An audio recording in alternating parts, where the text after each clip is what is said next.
8:56.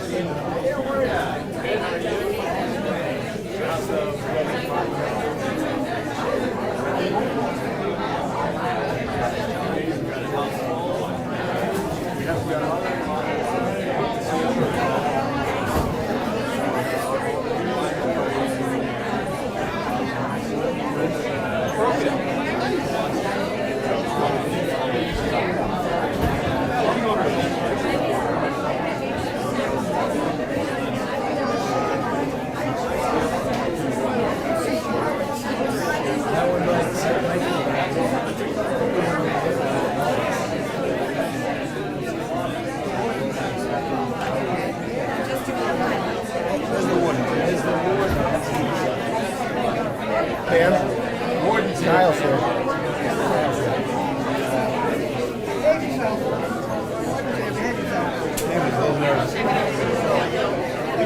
He wasn't going to show us. Obi got the dance scene up here. We got a slide. Driving down the lake with these He's going to be here.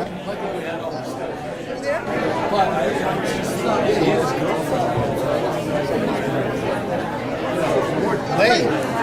Lane. Oh, that's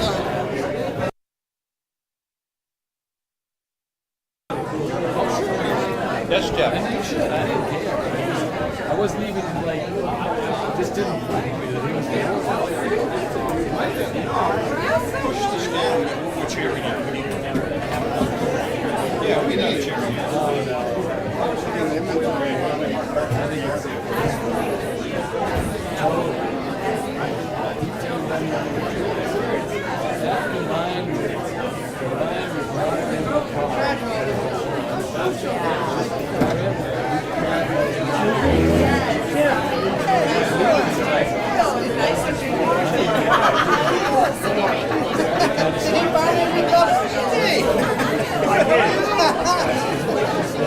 Finally recovered, huh? They put him on that 3-day roll. That's not good.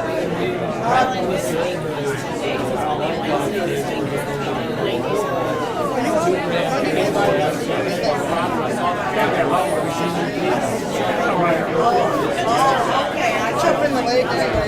She is right there. Rosie is standing up. Yeah. Where's my phone? Right in front of her.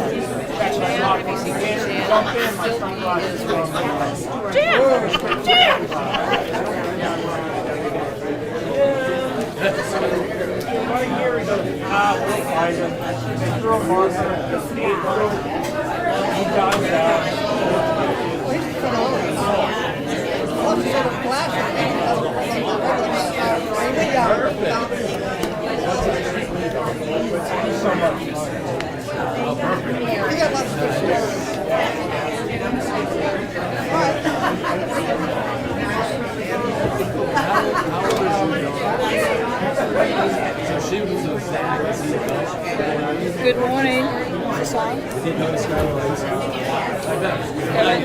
Kevin. Good morning. Kevin.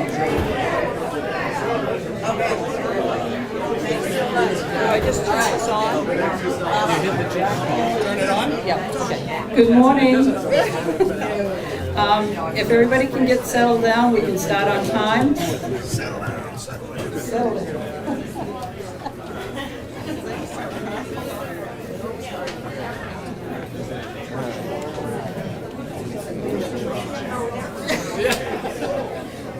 We need a camera. Please find a seat as soon as possible. It's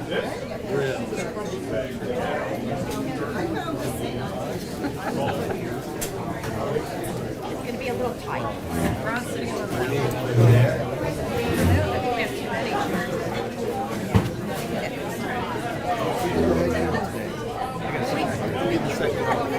chairs. Gary, you here? Where are you sitting? You're here. Okay. Yeah, I'll jump around in the back or something.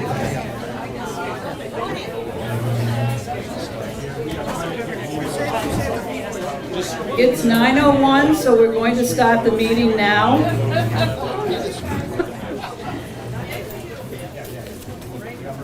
So my speech started with, what a better day to have a meeting than on a rainy one. So I'm glad the rain went away, and we have air conditioning, so that helps out as well. Our board of directors welcomes all the lake members and the community, our state Maine warden, Sergeant,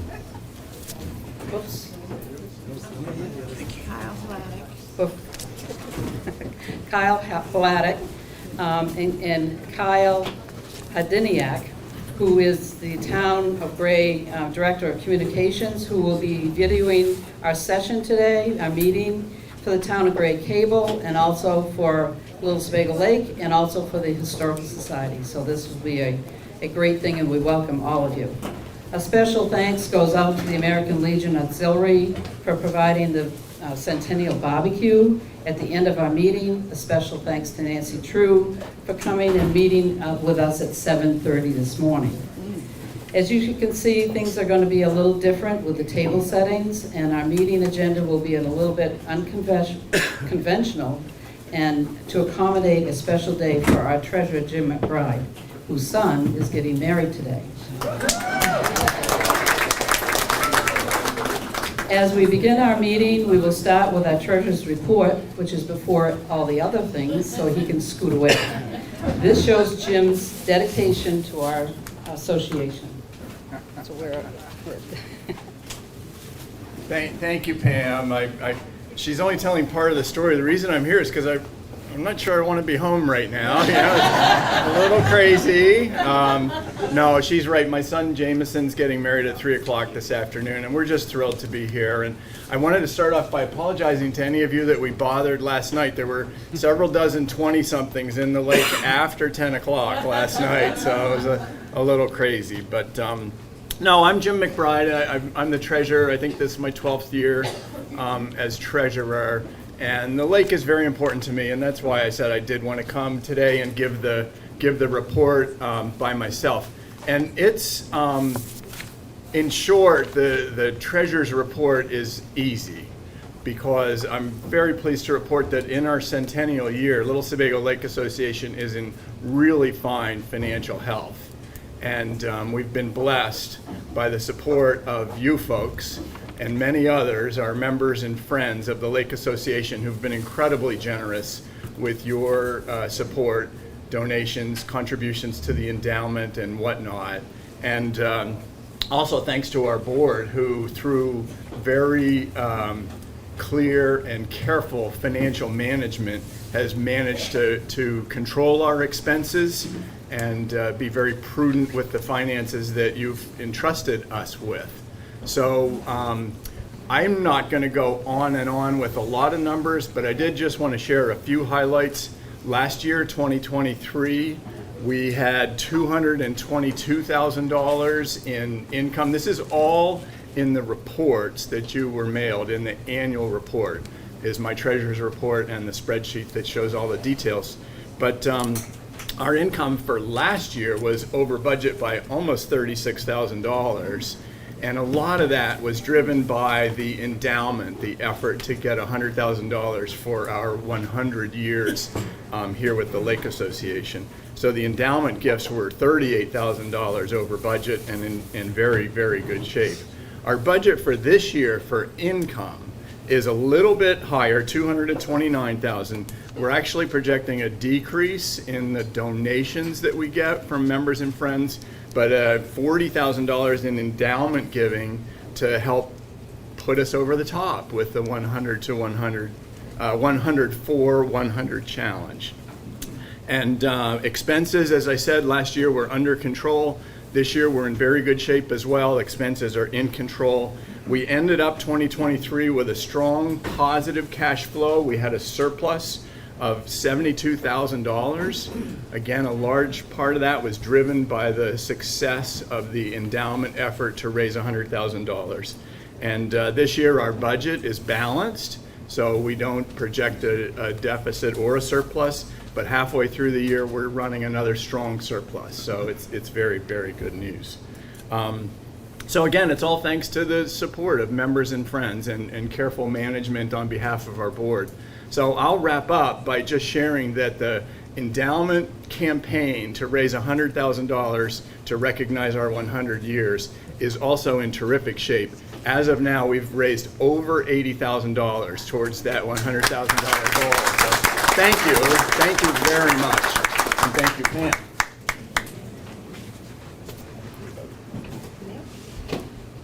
Thank you, Jim.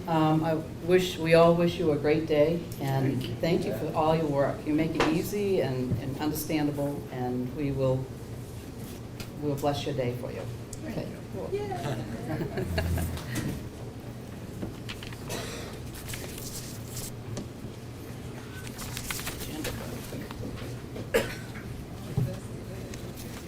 So next on the agenda will be our presentation with the Maine State Warden, Sergeant Kyle Halatic, and you can come forward. He has a lot of good news for us. We have.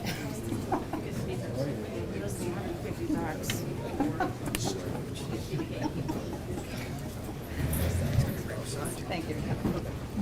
Okay. So I've been here a couple times before, but for those of you who don't know me, my name's Kyle Halatic. I'm the Warden Service Supervisor for this region, and I've been help manage our wardens who are patrolling the lake regularly. I'm not as often the one who's actually out on the lake myself, but more in the supervisory role and managing some of the extra enforcement we do out there and whatnot. So I'm just going to talk about a couple things, and then if anyone has any questions, usually there's a few questions I'd be happy to answer those as well. But to start with, it seems like it's actually been maybe a little bit less usage on Little Sebago Lake this season so far. A lot of weekends we're really target our enforcement out there, and it seems like throughout June we had a lot of rainy weekends, which isn't a horrible thing if you're on the lake and don't like crowds of people out there. But we found to be a little bit slower. As far as violations, our wardens are out there with the one goal, educating and ensuring that people are safe, and then addressing violations with warnings or summonses as appropriate. And some of the things that addressed this year, a number of headway speed violations, which always there's quite a few of, especially in the narrower parts of the lake.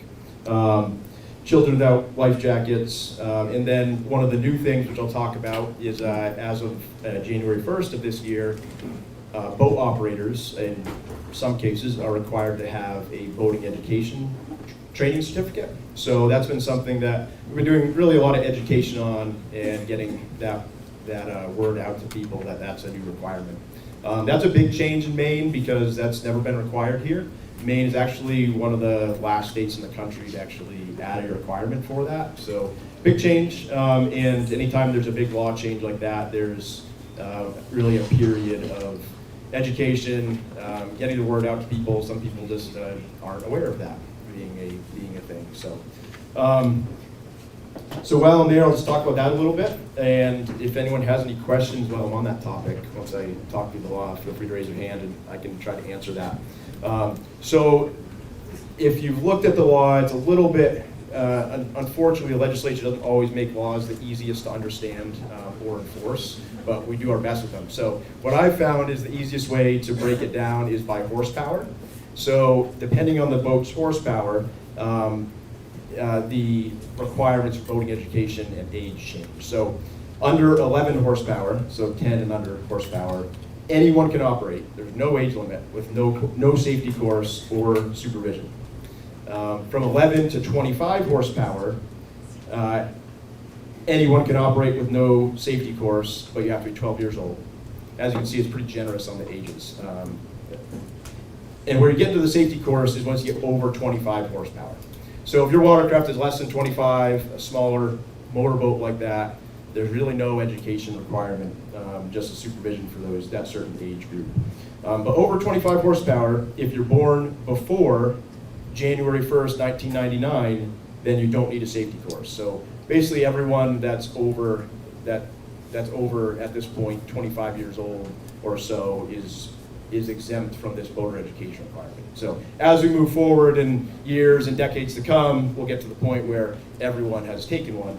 And we encourage it for everybody because it's actually a very educational course. We learn a lot from it. There's it's just a huge really win on the education side to improving shared use of our waters.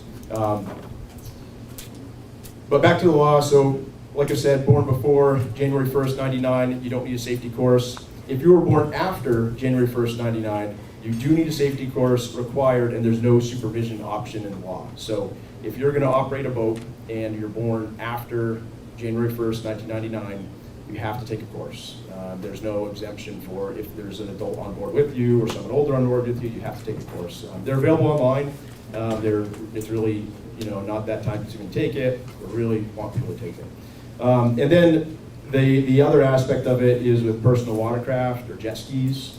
If you're 16 and older, born after 1999, you have to take a course.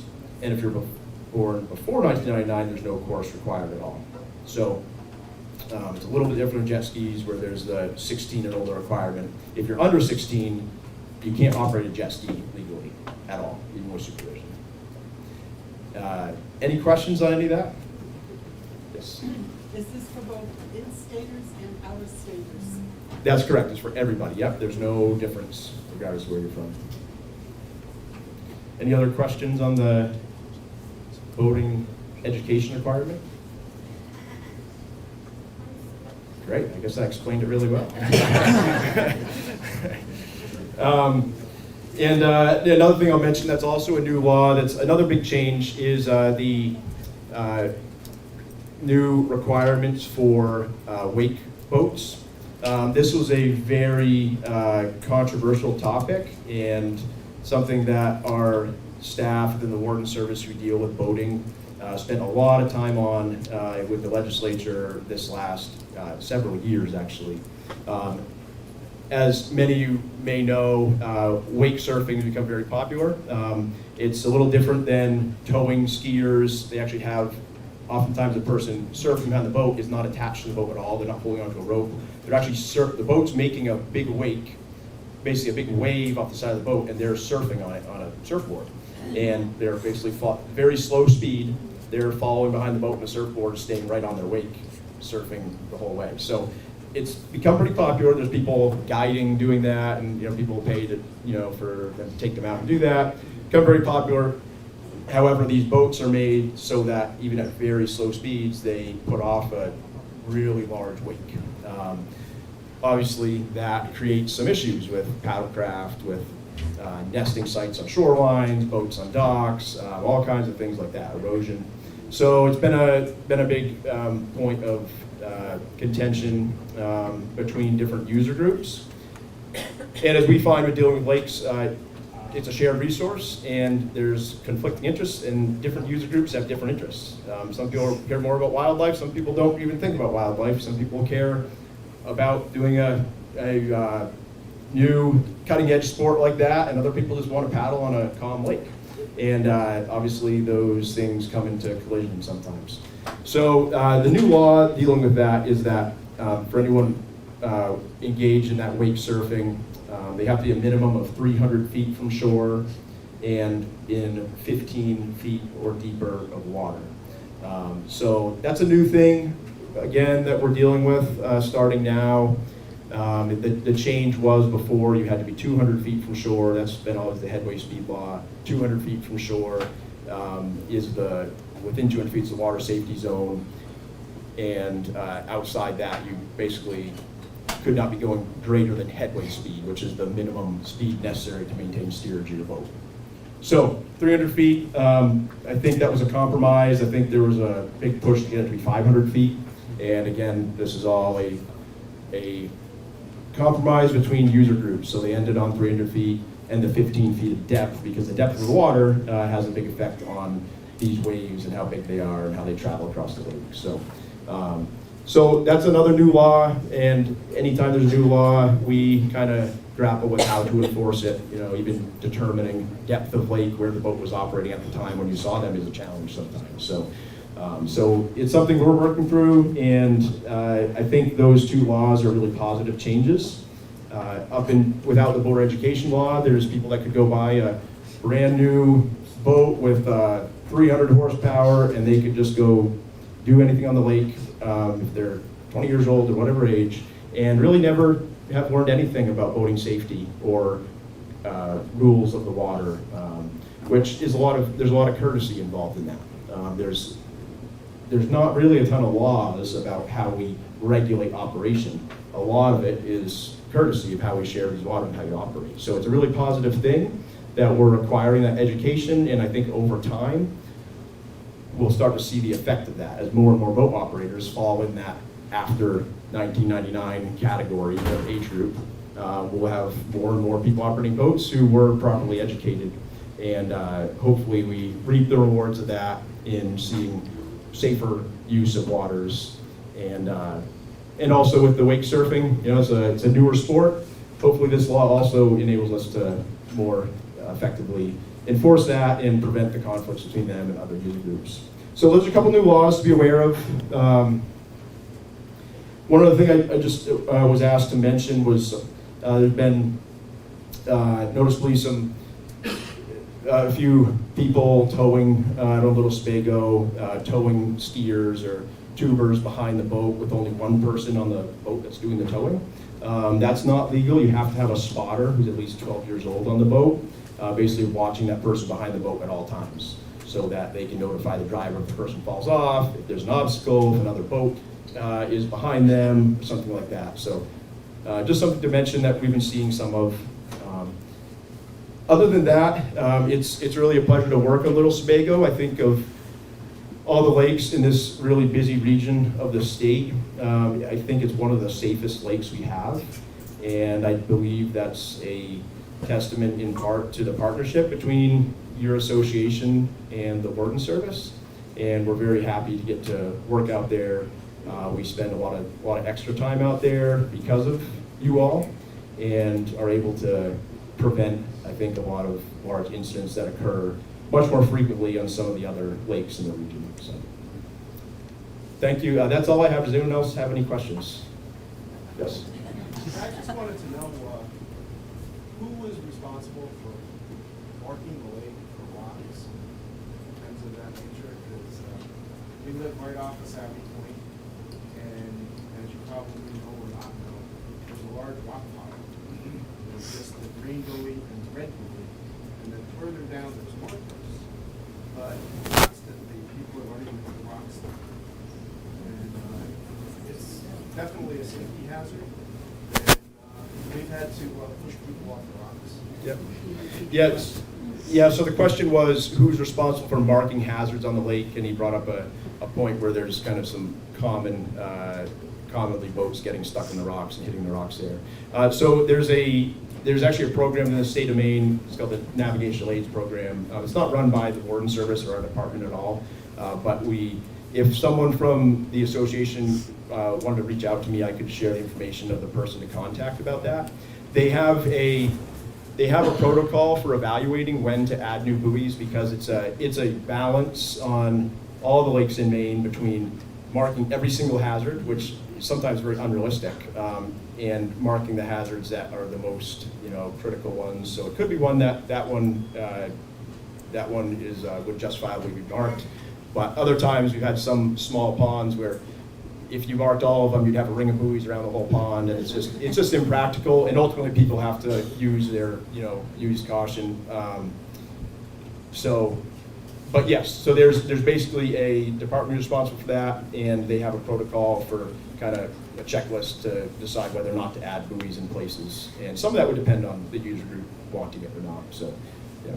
As somebody on the lake, could we mark it ourselves?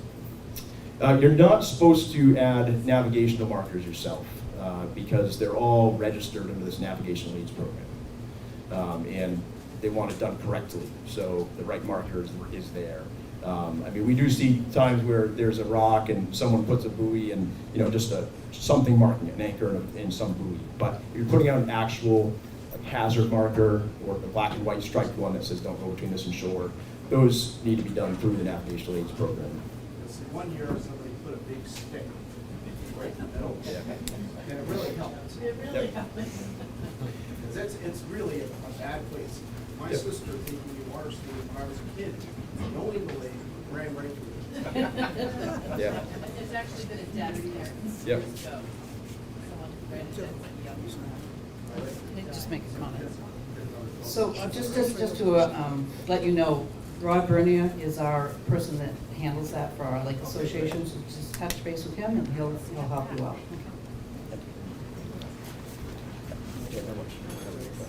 Just two more questions. All right, 2 more questions. Go with you, sir. Thank you. First of all, I've been boating on the lake since the early 70s, and the more visibility of the warden service from the Lake Association over all these decades has been incredible. So thank you for your work. When it's raining out there and when it's not raining out there and it's 100 degrees out there, so thank you. What number do we call when there's an incident? So when there's an incident, the number to call is the Augusta State Police Dispatch. And let me get that for you. Because I have them on speed dial here. 911 didn't work. Yes. All right, so it's 207-624-7076. So all our game wardens are dispatched through the state police, and that's the 24-hour dispatch number. So if you call that number 24 hours a day, they get a hold of the game warden who's responsible for that area, which can differ slightly from day to day. Yeah, 624-7076. If it's an emergency, call 911. If it's something where you're reporting, a less urgent violation, then preferably call that number instead of 911. Calling that number when the wake boat goes by and has nobody on it doing anything and creating a hazardous wake. I guess. Okay. Yes. 15 people, less than 15 people. Yep, absolutely. Please do. That was more, I'm going to stand up. Okay, speak up a little bit. That was more my question is, I've been swamped once in my kayak and once in my paddleboard. And I have not ever been on a wakeboard boat on a water skier, so I get the small wake, but I don't quite understand how big those wakeboard boats were.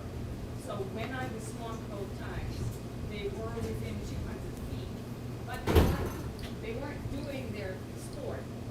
So I need a better clarification on, do you fill them with, how do they make the big wake? They're going up to 300 foot, or are they supposed to keep a smaller wake until they get out to the 300 foot mark? Because I was swamped inside, which is 200. Yeah, so they have ballast tanks they fill with water, and that's what creates that larger, sinks the boat down and displaces more water and creates larger waves. Other boats also have wedges they put down that create bigger waves. So there's this newer, basically, technology in boat manufacturing that is intentionally there to cause more wakes. So the way that the 300 feet from shore, 15-foot depth is when they're actually engaged in wake surfing. And like any law, there's some room for interpretation of what exactly that is. If they weren't engaged in wake surfing and were traveling out, that may not be something we could actually enforce. But it would be something to call about. If someone's wake swamps you, then call us and report it. And we're going to have to ask some questions and talk to the people involved and try to make a determination of whether or not they were following the law. One more. One One more. question in the back. Yes. Raise your hand. What are the laws around wayfronters towing 3 or 4 people on a tube behind them, when they're like a 2 or 3-seater? So the capacity of the boat doing the towing needs to be, they need to be able to carry the people being towed as well as the spotter and driver. So if you're on a personal watercraft that holds 2 people, you can't legally tow a tube or skis behind it. So we see that all the time, not just like occasionally, like that is the standard practice, which are 2 or 3 people on a tube, we have 2 people on the wayfront. Yeah, and that is something that we address when we see it. Some wave runners do have 3-person capacity, and some of that is legal if they're technically rated for 3 people. They can safely pick up that skier and put them on board with the spotter and the driver if necessary. A lot of that is an education piece. And again, those are the kind of things that hopefully this education course is going to help with. The average person doesn't They get a wave runner and they want to go tow someone, they don't think about that. They don't think about, well, what if we have to pick up the person being towed because they got injured? That's the whole reason for that being a requirement. So we do a lot of education on that when we stop people and see that. A lot of people aren't aware that that's even a requirement, and that's where we get into the education that's done by your association's vote, by our game wardens, and hopefully this new safety course. But you're absolutely right, that is a very common issue. One more. That phone number that you gave us, is that good also if we find a dead deer or some animal like that that needs to be picked up? Yes, anything where you need to get a hold of a game warden, that would be the number to call. Yeah. Like I said, if it's an emergency, you can call 911. But you'll actually oftentimes if you call 911, you'll get sent to Cumberland County Sheriff's Office, and then they'll call Augusta and they call us. If you call that number, it goes straight to our dispatch and they call us. So it's actually quicker sometimes to call that number. But if you call 911 in an emergency, if there's a boat crash, somebody injured, that's going to get all the resources started quickly. Thank you. Thank you. Thank you, Kyle. I think it reminds me of Rowley and Marilyn Seguin.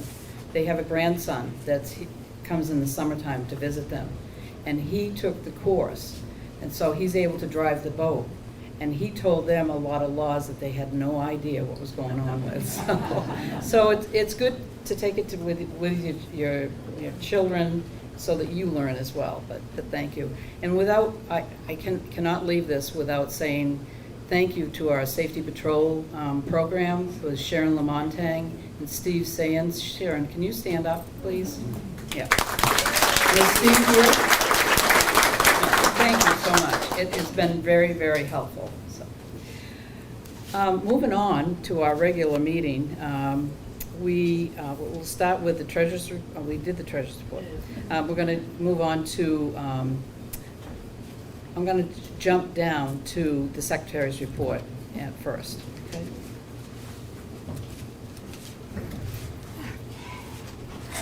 Thank you, Pam. Good morning, everybody. My name is Cheryl Alterman, and I've lived on the lake for about 10 years.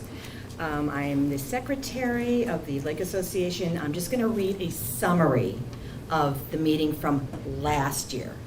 I'm sure you've all read it. It's on the website, but this is just a summary of the meeting. Pam Wilkinson called the meeting to order at 9:03. We had our guest speaker, Sergeant excuse me, Kyle Hladek. He spoke to us about the new law that goes into effect January 1, 2024, requiring those born after 1999 to take a boating safety course. Maine also has a clean, drain, and dry campaign to prevent invasive species from entering waterways. There are concerns about wake boats, but no legislation concerning them yet. Our safety patrol team can also forward concerns to the wardens. Cheryl Alterman introduced the LSLA's new Centennial logo, and we talked about some events that are being planned for this summer. The Blessing of the Lake, the Extra Fun Pirate Parade, Scavenger Hunt, to name a few. Excuse me.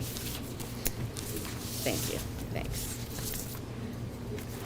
Moving on to the President's report. It had been a soggy summer. We are not trying to rid the lake of wake boats, rather educate users about where to use them on the lake. We are lucky to have people offering to volunteer for board committees. If you'd like to volunteer or have a special lake interest, please let us know. Jim McBride, for the Treasurer's report, reported that the LSLA is in very good financial health. Funds from our reserve account were used for a $76,000 major upgrade to the dam, which will last for many years to come. We are incredibly grateful for the support from our membership and support from the towns of Wyndham and Gray as well. Total income for 2022 shows a net income surplus of $32,000 and a total net worth at the end of 2022 of about $408,000. Moving on to the nomination committee, Steve Davis and Sharon Lamontang are stepping down for the board, but Sharon will continue to chair the safety committee. We have two very qualified candidates to fill both positions, Lane Albert and Betty Caton. Deborah Lavoie is our chair of our Communications and Membership Committee. We don't want to overwhelm our membership with too much news.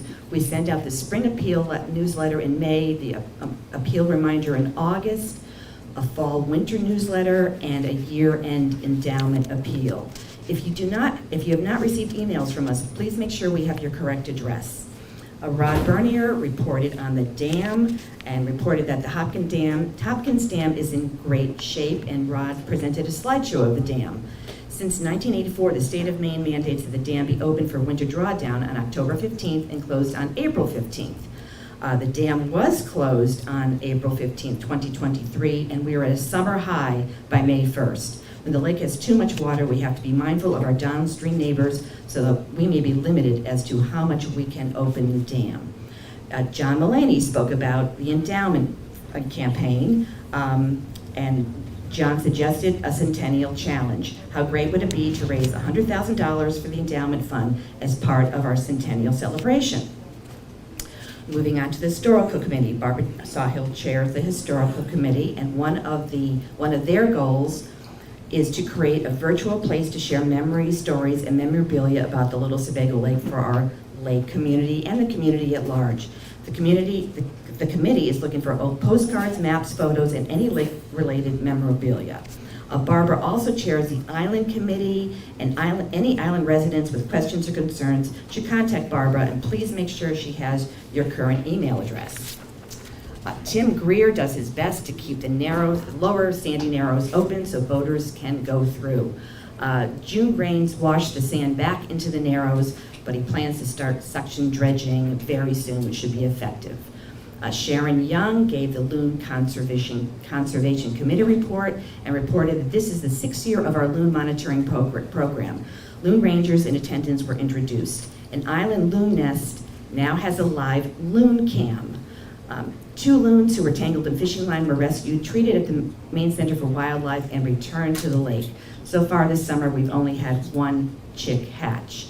The annual loon count is next Saturday. Last year, they counted 26 adults and 3 chicks.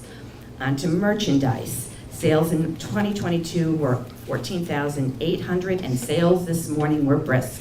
Contact Arnie or Tammy Rosario with any of your merchandise requests or needs.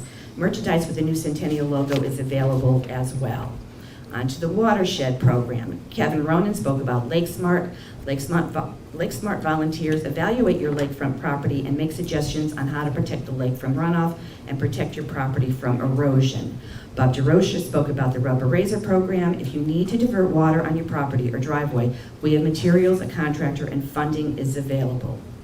Kevin Murphy handles our social media, website, and Facebook, and updates the LSA website, and also manages the Facebook page. By show of hands, many of our members are Facebook users and use Instagram as well.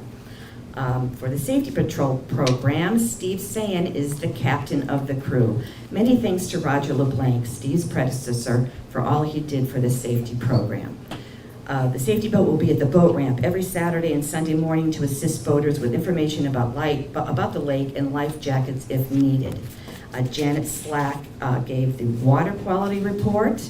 We are in the 3rd year of a partnership with St. Joseph's College where their students are studying the quality of our lake water. They have found some phosphorus, and phosphorus is the enemy. No action to protect the lake is too small, and we encourage all of you to take advantage of our LakeSmart program. Jim Fitzgerald and an intern from onto the boat ramp and courtesy boat inspector program. Jim Fitzgerald and an intern from St. Joseph's College monitor the public boat launch.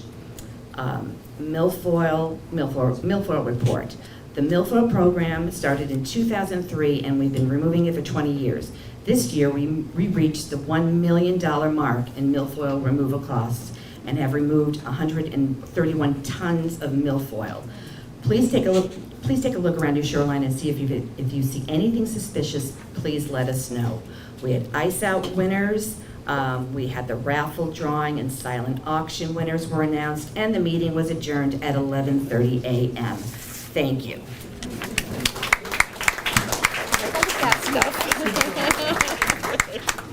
Thank you, Cheryl. At this time, I'll take a motion to accept the Secretary's report. Rolly, second. All those in favor? Opposed? Okay. Thank you very much, Cheryl. At this time, I'm going to stop for a short commercial break. Oh, okay. I just wanted to let you know that the Rally Up auction is closing at 9:59, lsla.rallyup.com, if you haven't gotten your raffle tickets yet. Thank you. Now we'll move on to the nomination committee. It's unconventional this year. Yeah, we're throwing stuff. Scaring you. Good morning, everyone. Nice crowd here today. Thanks for coming. Little Sebago Lake Association has 15 directors that run our organization. Terms last 3 years. We rotate through, so every 3 years, 5 people's terms expires. This year, we have the 5 directors whose terms are expiring: Tim Greer, Gary Kenny, Cheryl Alterman, Diane Bonnell, and myself.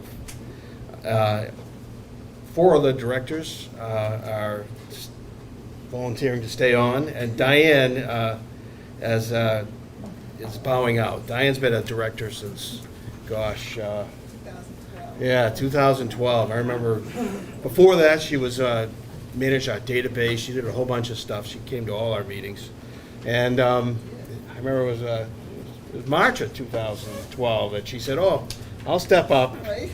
Yeah, and we kind of twisted her arm. And thank you, Diane, for all you've done.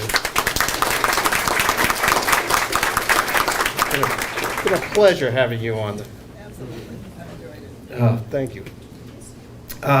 So we do have one vacancy. Sharon LaMontagne and myself are on the nominating committee. We go out and we recruit folks, and people come to us and say they want to be volunteers or be involved with the directorship.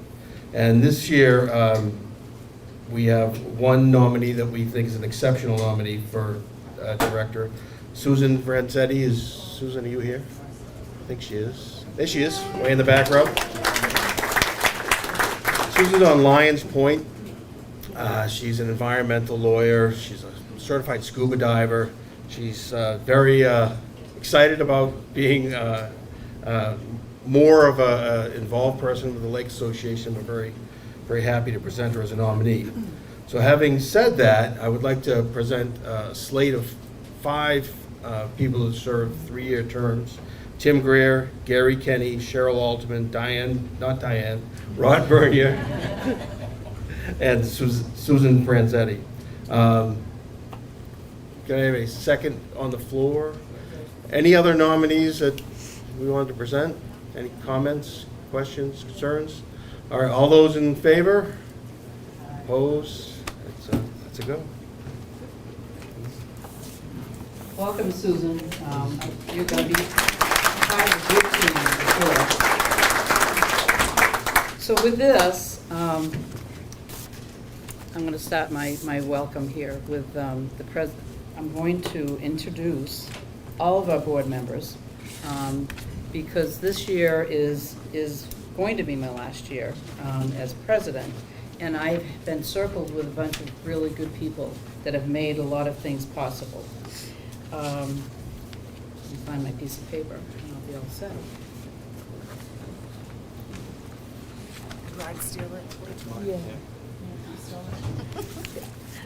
So our board of directors this year, and I'd like to stand when I say your name, is Lane Albert, Watershed Committee. He's been here since 2023. Cheryl Altman, she is Secretary, Executive Committee, Communications, Membership, Centennial Committee, and she's been here since 2014. Rod Bernier, past president, dam keeper, watershed, and nomination committee. He's a parliamentarian as well, makes sure we abide by our bylaws. He's been here since 1994. Diane Burnell, past secretary, road associations, calendar projects, special projects. She's been here since 2012. Betty Caton, she has decided to partake with us on the courtesy boat inspection program. She's the Audubon's Loons Liaison Centennial Committee, and she's been here since 2023. Tim Greer, he is my coordinator with the Milfoil Fleet, Lower Narrows, and he prints our newsletters for us, and he's been here since 2006. Kevin Kaziman has not here. He's part of the Watershed Committee. He's been here since 2016. Gary Kinney, he's been our Vice President, Executive Committee, Watershed, Dam Committees, and he's been here since 2019. Deborah Leroy, Communications and Marketing, Centennial Golf Tournament, which, as you can see, all these nice shirts. She did a wonderful job, and everybody wants to come back next year. Rally Up, our newsletter, 2015. Andy Mayo, he's been past VP, Special Projects, since 2016. Jim McBride, who's our treasurer, 2094. Kevin Murphy, he is social media, website, Facebook, email responses, IT go-to, and water quality committee, and he's been here since 2013.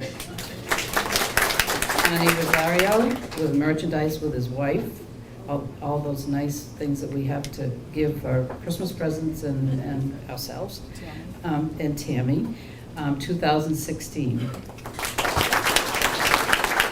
Barbara Sawhill is a historical and island committee, and if you saw the book on your seat, she is the one that developed that Centennial book and spent numerous hours getting that correlated. She's been here since 2020. Thank you, Barbara. And myself, President, Executive Committee, Watershed, Water Quality, Historical Communications, Milfoil, and CBI, and I've been here since 1991 in various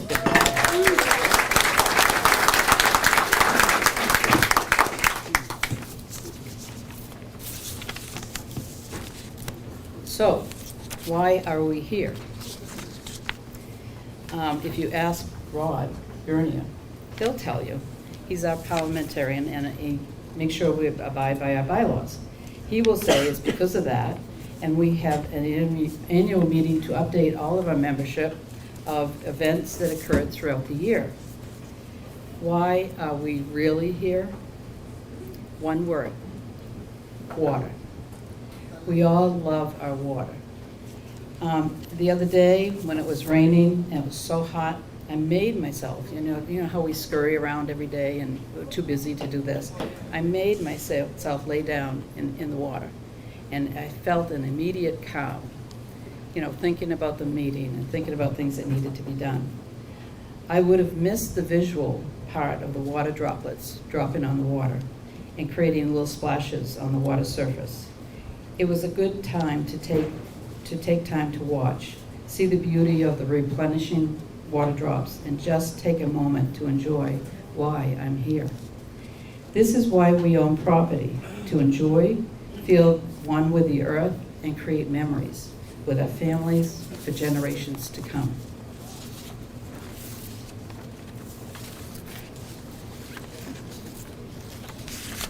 Speaking of generations to come, this is why we're also here too: to become knowledgeable on how to preserve and protect this precious water resource so our grandchildren can enjoy it as well.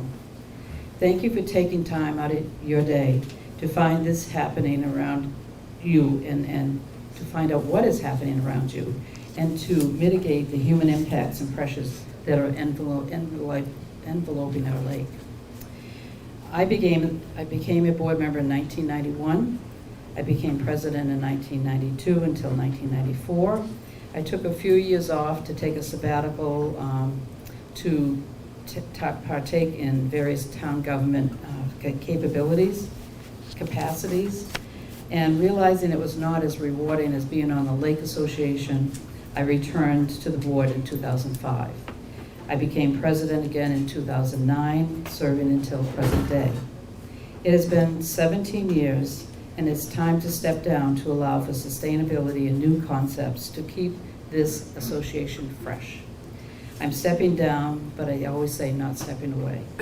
There are too many things to do. I've enjoyed being part of the past year's evolution of our association. Much has changed, and I believe for the better. Our lake has grown and have grown, making it necessary for programs to grow. And we need to monitor the growth more closely. It is because of the board's support we have been able to sustain and improve our many programs that aim to meet our mission. Our association makes every effort to be inclusive, share information, have debatable discussions, which is healthy, and ultimately become ultimately come to a consensus. This has been for the benefit of the lake community, and again, it is healthy for all of us. So some of the changes and some of the accomplishments throughout the years, we met at Aim High, and then we met at St. Gregory's, and then we met here. All good changes. Donation structure changed from dues to donations, and this increased our revenue to support the programs and invest in our future. We say we have, it looks like we have a lot of money, but the reason we have a lot of money is because of the efforts for endowment, for planned giving for our future. We also have reserves just in case something happens. We were blessed with the dam, being able to have the money set aside so we didn't have to reach out to the membership, because you ultimately did pay for that. The Loon program has evolved with 19 rangers, with Sharon Young devoted to every circumstance and everything that happens day to day. The Lower Narrow dredging, we spent $17,000 years ago, and in 1 year, and for the sand removal. And manual suctioning of the dredge is necessary to maintain that. And the weather has a big impact on that, and Tim will address that later. Merchandise, Tammy and Arnie offer great products, and each year improve and make different changes for that. The endowment and planned giving has increased the sustainability of, and also our investments with the Maine Community Foundation. A succession plan has been proposed by the executive committee. You're wondering who's going to take the next charge. So those people, who's going to be the vice president? So we've decided with the executive committee that it would be best to have a 2-year program for presidents, for vice presidents, so that people don't feel like it's a never-ending term. And this will encourage other people to become part of the association and part of the board. And we welcome you, those who may have interest, to raise your hand and join us. Sometimes it's just being involved with special projects, and then all of a sudden you decide, no, I'll be part of the board as well. So I'm going to, Gary Kinney has offered to be part of the role. Jim McBride has offered to be VP and continue his role as treasurer. Gary's family has built a house here in 1965, and he's been part of the lake community since his birth. We are confident that Gary will be an excellent replacement. And Gary, could you say a few words for us? Sure.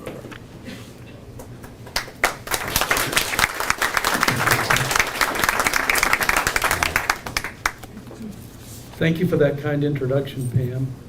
And actually, a couple of numbers got transposed there. But the family built the camp in 1956, the year I was born. That's when they started building. And I'm extremely honored that a year ago at this time, the board placed the confidence in me to make me the vice president with the thought of progressing to president this year. I've been on the board since 2019. I've been involved in the rehabilitation of the dam, the new gate, and several added safety features, as well as drafting the navigational guide that was issued a few years ago. But I'm a procrastinator, and I don't have a bio on the website. A little closer, Gary, because they need to hear you. Sorry about that. Better. Oh, I'm sorry. I grew up in Portland. I attended Deering High School, and I graduated from the University of Maine in 1980 with a degree in civil engineering. Most of my career has been in the gas and electric utility industry. I've worked at CMP, Maine Natural Gas.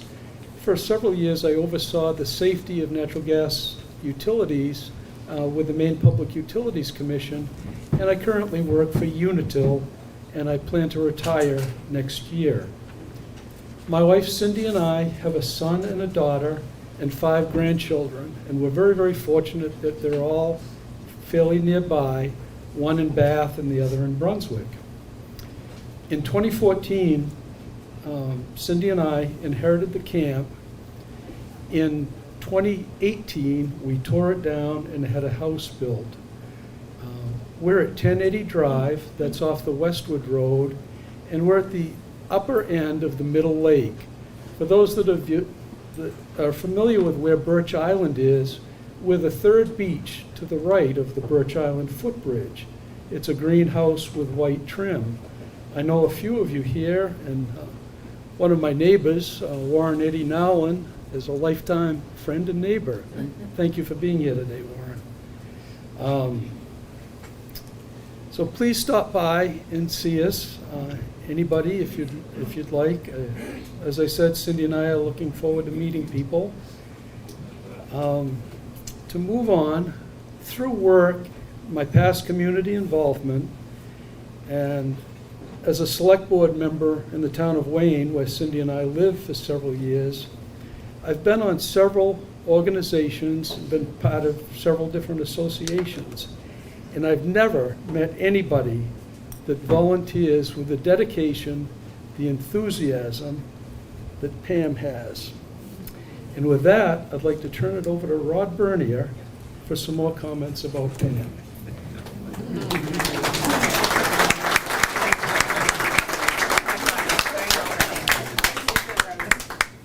Thank you, Gary. Yeah, Pam. Nobody wants to stand here or be here all day. You know, we have a beautiful lake we all want to get back to, but Pam has been a real driving force for our organization. We have a great membership. Look at the turnout we have here today. We have all kinds of folks that support us all year long in many different ways.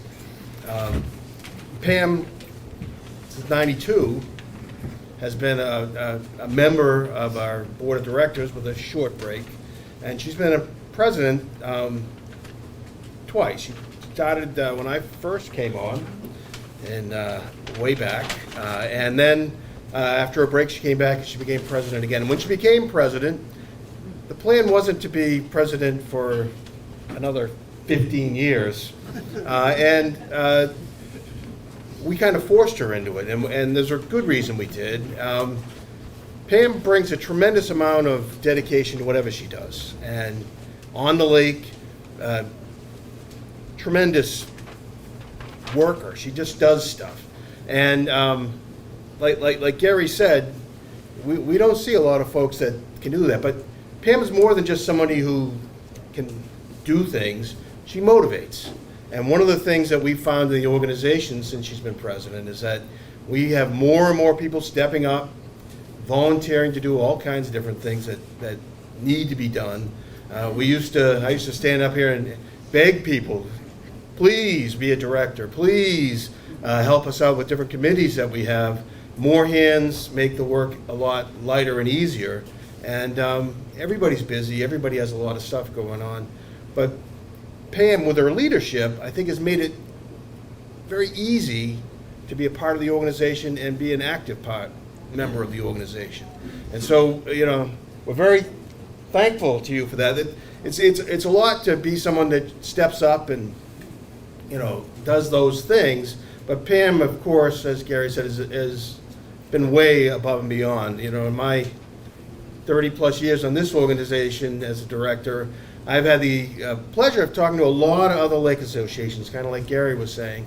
Everybody wants to be like us because we do things that nobody else does. We have a lot of things that happen on our lake for the benefit of the lake to try to make a healthy lake, a lake that people can enjoy and sustain and maintain.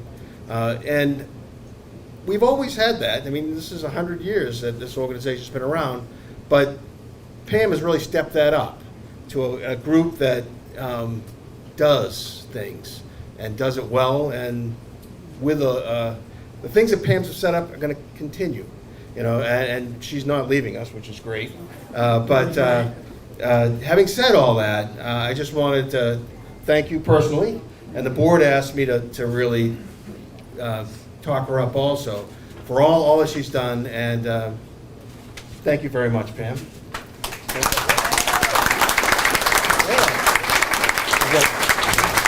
In addition, there's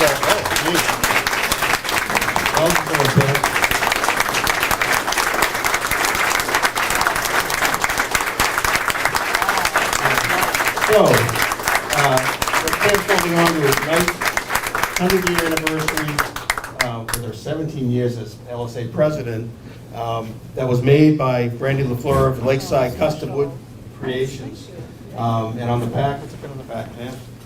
Oh my gosh, it has, Oh, it has my name, so that's important. Current list of board members. But thank you very much, Pam, for all that you've done. Appreciate it.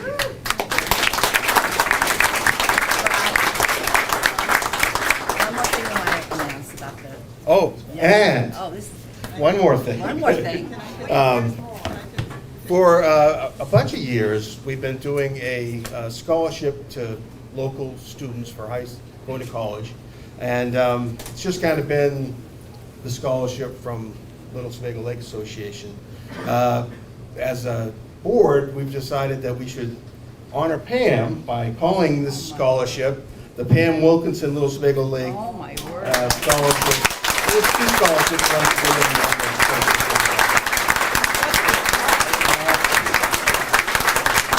Thank you very much. Oh, Back to work. wow. Not me.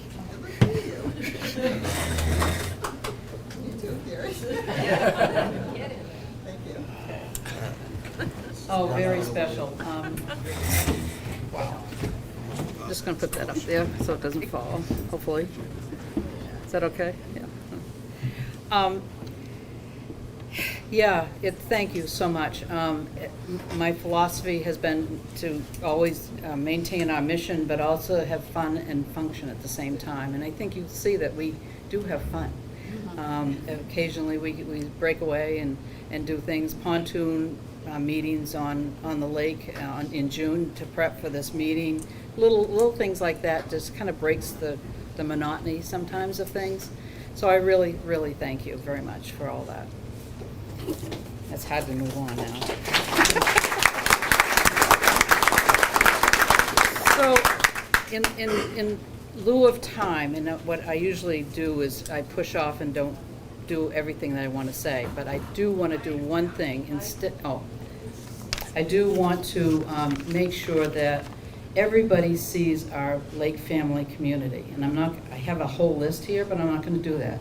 I'm going to have everybody stand that has helped the lake community at some point, and it's just to show how many volunteers we have. So would you all stand? That's Deb Jellison. I can see there's a lot of people from the Loon Committee. There's a lot of people from the water quality, the watershed. Yeah.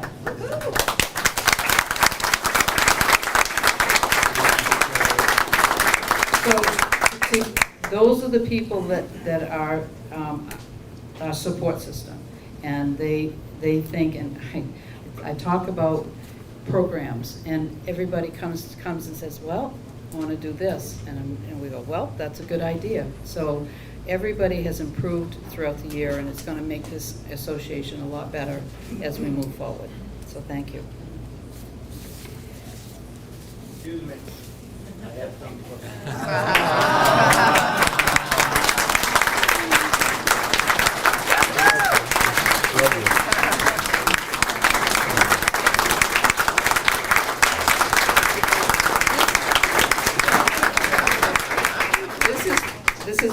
reminder that I had about how you have support systems, and he has been my support system. He's tolerated me being on the computer continually, and me always saying, I just have one more thing to do. I just have one more thing to do. So, very special. I look forward to extra time with Danny, and my flower beds need extra time, and just having extra time. So, thank you very much.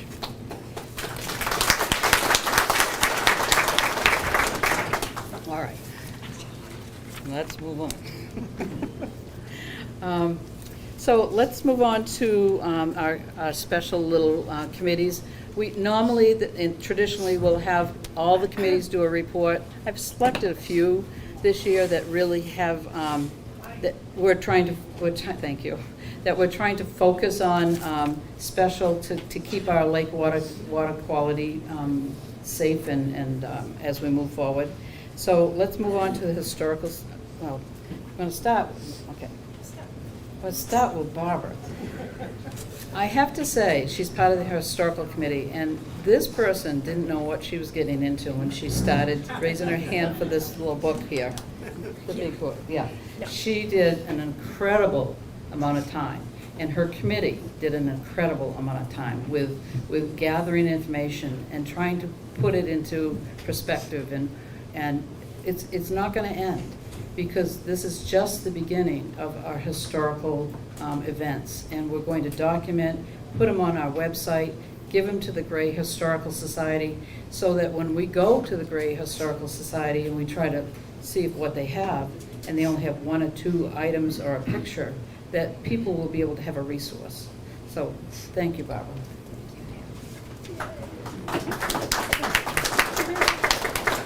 Okay, I'm going to put on my teacher voice. You've all been warned. All right. The Historical Committee is delighted to share with you the publication you should have in front of you, or if it's not in front of you, it's under you on your chair. I want to make sure that I introduce and thank profusely the members of this committee for their work on this project over the past 2 or 3 years. Kim McBride, who's not here because she's being the mother of the groom. Marilyn Seguin, where are you, Marilyn? Yay, Marilyn! Jan Stilkey, hot diggity dog, there she is, and Pam Wilkinson as well. I got a little chuckle as we read as the meeting notes from last year were read, in which I adamantly said that the committee was creating a virtual space to house these memories. This project began with me saying we do not need to write a book, and clearly it has ended with me standing here holding a book. To be clear, this is neither a thorough historical accounting of Little Sebago nor a detailed history of the Lake Association. Rather, what we hope is that this book will jog memories, will start conversations, and on the next rainy day, Aunt Linda will go and dig out and share those old postcards that Uncle Frank stored in the upstairs closet way back in 1956. One of the reasons we took on this project, as Pam mentioned, is the fact that our local historical societies do not have very much about Little Sebago and the people who have been on Little Sebago as part of their collections. I very much look forward to sharing this with them so that they can now have one more thing to add. Our group's first project was to transcribe the 50 or so oral interviews conducted by students at St. Joseph's College with lake residents. Many of you in this room were interviewed. This coming fall, the committee will be contacting each of the interviewees to discuss how we might share these wonderful stories with a larger community. Fragments of some of those interviews were cited and incorporated into this book. We have some thank yous. The committee wants to thank Carolyn Doucette. Carolyn, are you here? Carolyn, if you're online, because we're also Zooming this, thank you for sharing with the LSLA many of your photos and conversations with lake residents over the years. Carol Ann's love for this lake and its stories is remarkable, and we are grateful for her contributions. The committee would also like to thank the LSLA board for financially supporting the creation and publication of this book. Thank you so much for helping us get this to the finish line. I personally want to thank two people, Deb Lavoie, hello, for her support, late night texts, and many hours of counseling. And Kim Shelley, whom I don't think is here, who may be online. Thank her for everything. I swear that woman knows everyone on this lake. So she is an incredible resource. I want to share with you two things that I learned about during this project, and I want to share with you, especially if you like history, maps, and archives. The first is, it's a big long name, but it's cited in our book, the Osher Map Library and the Smith Center for Cartographic Information at the University of Southern Maine in Portland. Wow, that was a lot. So it's the Osher Map Library at USM in Portland. If you, like me, love a really good map of Maine, this place is amazing. You can see a great deal of their collection online, but I would highly recommend a visit. It is an extraordinary collection, most of it dedicated to maps of Maine. And just a note, they're closed on Sundays and Mondays. But when you get tired of going to El Obin on rainy days or the wildlife park, this is a new destination. The other thing I want to suggest and encourage people here to do is subscribe to the Portland Press Herald. Not only would you be able to keep up with Maine news when you're no longer on the lake, but you would also be supporting local independent journalism. But in addition, wait, there's more. With a subscription to the Portland Press Herald, you get unlimited access to their news archives, as well as all of the hyperlocal news sources that they support. This, for me, all of these archives, was an incredible find and allowed me to verify several stories throughout their comprehensive archives. If you like Ancestry.com, this is the place for you. Members of the committee and I will be here through lunch, so please come and find me if you have questions, or even better, a historical mystery about the lake that needs to be solved, or a question about anything that might be in the book. Or, if the lake beckons, and we understand it's starting to get sunny out there, you are welcome to email me at info@littlesebagolake.com. That's throughout our program, and it's in the book as well. Put in the subject line history, and your email will definitely get to me. Thank you for listening, and happy summer reading to all.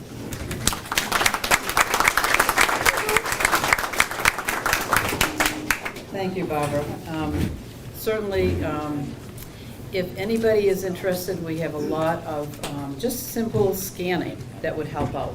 I know Scott Lowell's dad has, his dad was a historian. Scott has got a wealth of information that needs to be scanned so that we can get it into the hands of the historical societies. So if you have interest, especially during the winter, if you have nothing to do, just, again, info@littlesebagolake.com, history, and we'll contact you. So thank you.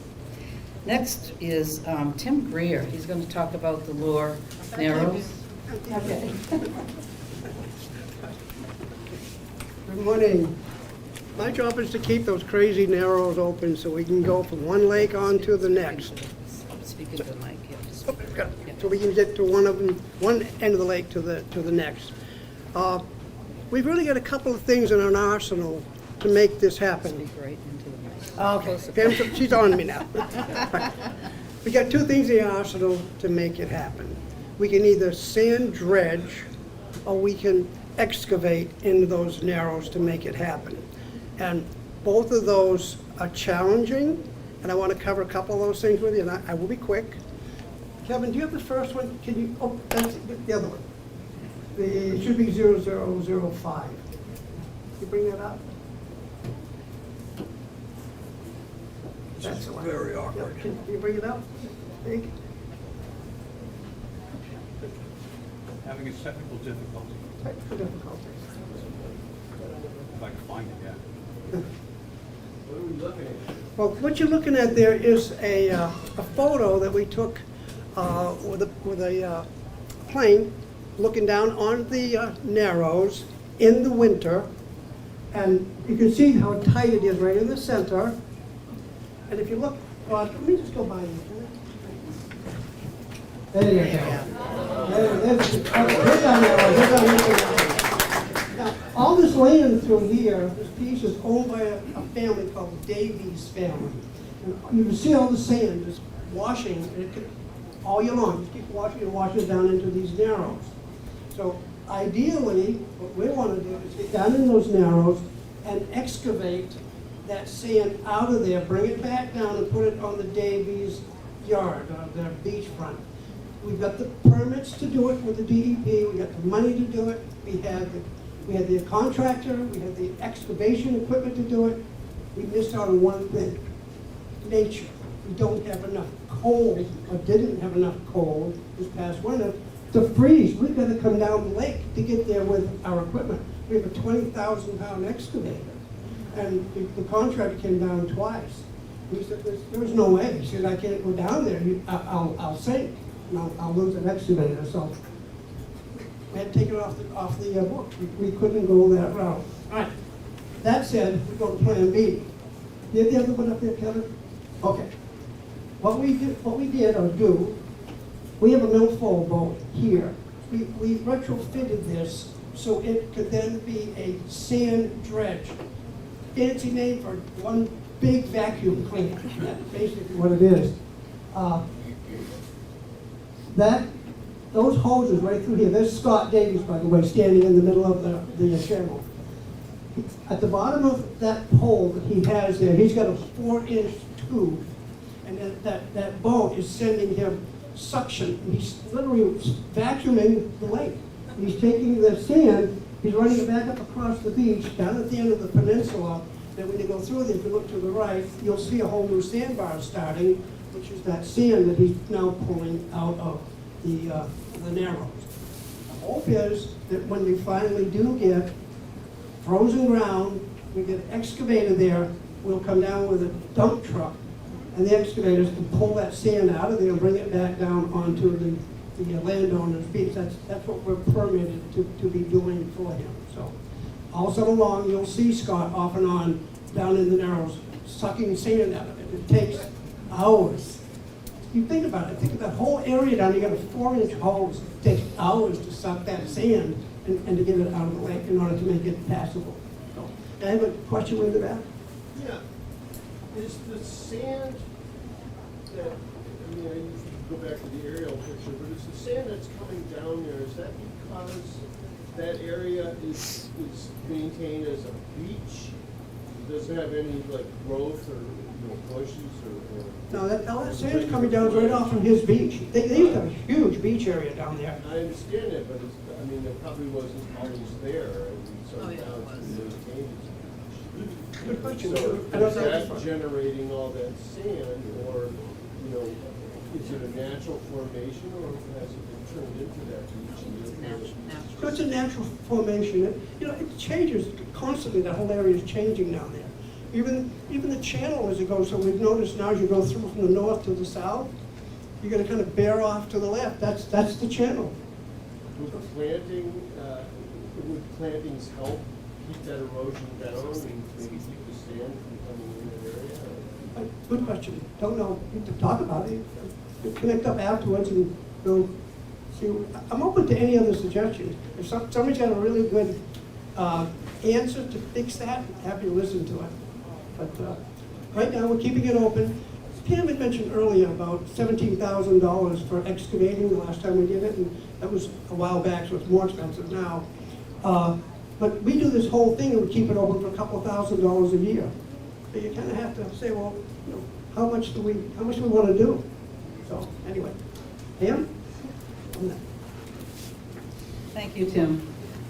Yeah, I understand that there's a lot of natural sand up north of the Narrows, but we all have a part in making sure that it's not just their sandy beach, it's our part, and we'll have a talk about watershed management. We all can be part of that. If we have beaches that are old beaches what we should not be doing is making sure that we put more sand on our old beaches, because eventually it does come down to that channel, that one little channel there. So we all can be part of the process of making it better.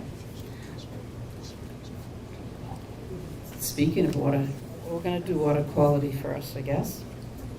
And I'll have Jan Slack come forward. Jan has taken on this project and has been a wealth of information.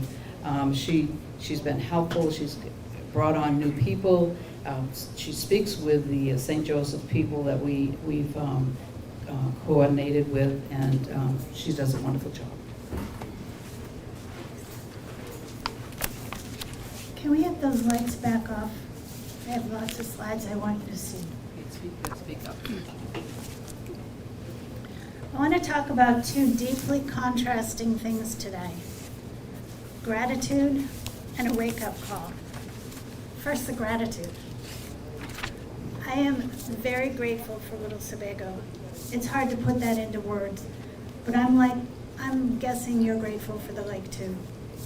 The lake allows us fun and recreation. It simplifies making wonderful family memories, and it gives respite to our souls.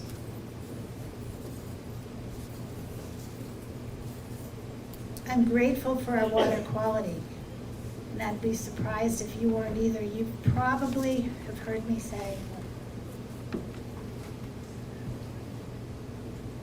okay, we're having a little issue with the slides, but it's okay.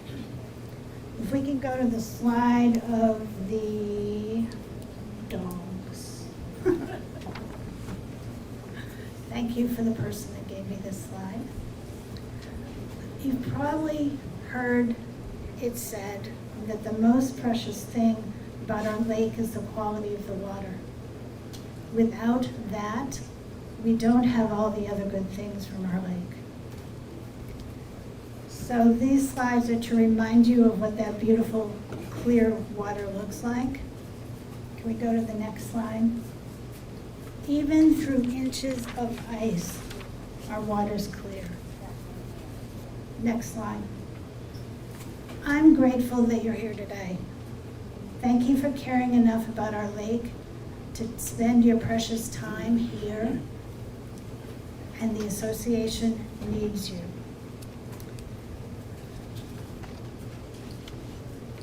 Those of you that are on the water quality team with me, could you stand up, please? There's a lot of you here. I am grateful for the ideas and the effort and the attention of each of you. You can stand up again because I'm going to call you out by name. Feel free to sit down when you've heard your name. In the back, Ron Seekins, one of our boat drivers. Anna Seekins, another boat driver. Let me see if I can see boat drivers. We'll go back across the back. Julie Waterman is on our water quality team committee. We won't miss the front of the room, but we also have Dana Booya, boat driver. Over near the door is Gail Cody, who's on our committee. And down front here, Pam Wilkinson, you might have heard of her. She's a huge help to us. And the man behind the all the equipment, Kevin Murphy. Don't know what we'd do without him. Did I miss anyone that's here?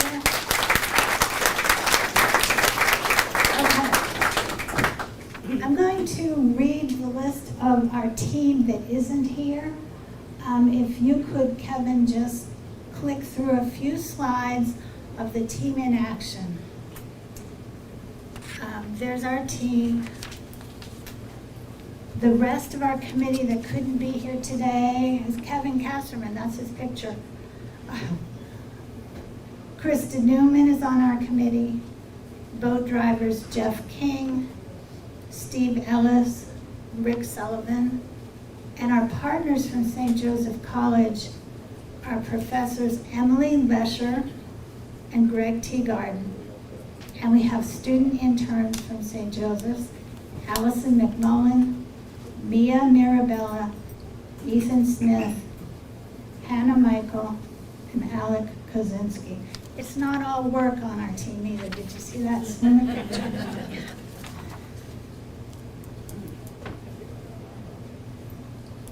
Just, and there's our St. Joe's.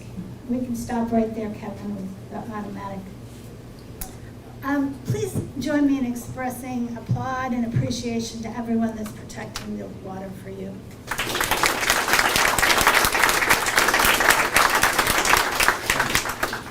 So that was a pleasant part of what I have to say today. The rest is a wake-up call. Let's switch slides. Are you awake? Starting on the weekend of May 4th and May 5th, we had a large algae overgrowth in the lake. How many of you were here to see that or to smell it? Okay. How many didn't even know it had happened? Okay. It was the first time in decades that we've had a large-scale algae problem in the lake. Let's flip that slide. Hopefully there's a map there. Yeah. So the algae stretched across the lake from east to west, across the middle lake, all the way from Hayden Bay down to Horse Island. That's about half of the lake. Let's go to the next slide. Here's what it was like. Next slide. It was brown, it was murky, and it smelled bad, fishy. Another slide. This is Little Sebago in May. One last slide. Ugly. I want you to imagine, no, wait. I want to say we were lucky. We were lucky. It lasted about 8 days, and then it began to dissipate on its own. Our lake rebounded fairly quickly. That's the good news. We did have the lake stewards and the DEP identify the algae for us. We had 3 different algae in there, and it was bad. I want you to hear me say again, it was bad. So I want you to imagine something. Imagine that it's August, and this happens again. That large parts of the lake are foul and smelly and not appropriate for swimming and fishing and boating. And it lasts for weeks. Imagining all that is bad enough, I don't want us to live it. I expect we may live it if we don't start doing things a little differently. It has happened once already. So you've heard others say that over the past 20 plus years, we've spent thousands of man hours and over $1 million protecting the lake. I still have to say to you that that is not enough. We're not doing enough. That's because we can't ever protect the lake when the people that use the lakes are working against us. The people on the lake, which is us, starting with us, we need to understand what's good for the lake and what's not good for the lake. And then we need to make the right choices. So, I'm going to give you some info. Hopefully lots of info, really quickly. Feel free to ask anyone on the team questions later if you need to. Here are the basics. Water quality is a delicate balance of lots of things, many of which, like the weather, are out of our control. Typically, we have low levels of phosphorus in the lake, and that's what usually protects us from algae growth. But if you add phosphorus to the lake, you have more algae and you have more milfoil. It's a direct correlation. Because of that algae in May, we now know that the phosphorus levels in the lake have gotten too high. Let's switch pictures. This is Spider Island, if you don't recognize it. We must do better to limit the amount of phosphorus in the lake. The biggest source of phosphorus that enters any lake comes from erosion and runoff. Any erosion that occurs on the shores of the lake or the banks of the stream running into the lake adds phosphorus to the lake. Any erosion adds phosphorus. This tree is down because of erosion. Let's go one more picture. I hope you can see this. Did we just go 2 pictures? No? Okay. Go ahead. Back to the grass. This is shoreline erosion. Let's go one more. Here's a close-up of shoreline erosion. I hope you can see this well. At the bottom of this slide is soil that's hanging over empty space. This is an undercut shoreline. And every time a wave comes through here, more soil is washed into the lake. That means more phosphorus into the lake. Hope you're getting my messages. So runoff, that was erosion, runoff. Runoff is any water that runs across the surface of the land and then goes into the lake. That runoff carries phosphorus in the tiny grains of sand or soil. Let's go one more slide and see what we get. Okay. We need you to understand that a grassy lawn without a protective barrier of other plants that's next to the water, that grassy lawn is a source of runoff and it adds phosphorus to the lake. We need that buffer around the lake. If your lakefront happens to be sand instead of grass, you heard Pam a minute ago say, we need you to understand, don't add more sand to your beach. When you add sand, you add phosphorus to the lake, and it happens to be against the law. Not allowed to keep adding sand. All right, every one of us must start thinking more about how we impact the quality of the lake. I said earlier that it took our team to protect the lake. It's not really true. It actually takes everyone. So yeah, I'm talking to you personally right now. Let's go one more slide. There's always something you can do to get better at stopping phosphorus. So I'm going to give you 2 quick ideas right now. Number 1, stop peeing in the lake. Yeah, I know it's funny, but I'm being serious. Besides being gross and spreading bacteria, urine contains phosphorus. We can't afford to overlook that anymore. Stop allowing your children and your grandchildren to pee in the lake. We can't do it anymore. Next slide, please. You can get a portable urinal for your boat. This is what it looks like. People, we're talking nitty-gritty today, sorry. Or you can use the porta potty. The association has provided one at the boat ramp. Know about it, use it. Don't use the islands as a bathroom. They're private property. If you're going into the water, do as my mother taught me. Plan ahead. Okay? All right. You probably noticed I'm not giving you popular messages today. That's what a wake-up call is. We all need to hear the truth.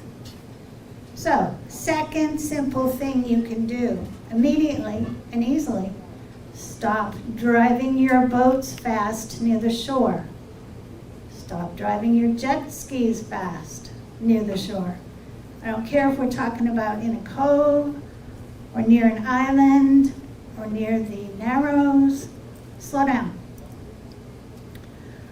Unless you're teaching a little kid to water ski, don't start and stop skiing and wakeboarding and tubing near the shore.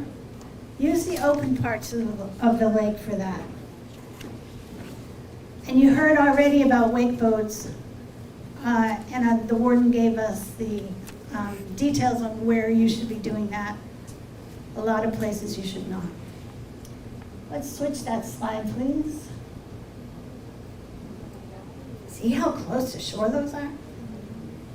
Next slide. Okay. The main headway speed law is the one that says if you're boating within 200 feet of the land, you should proceed with no wake. If you're not following that law, you are causing erosion and you are adding phosphorus to our lake. We can't be complacent about it.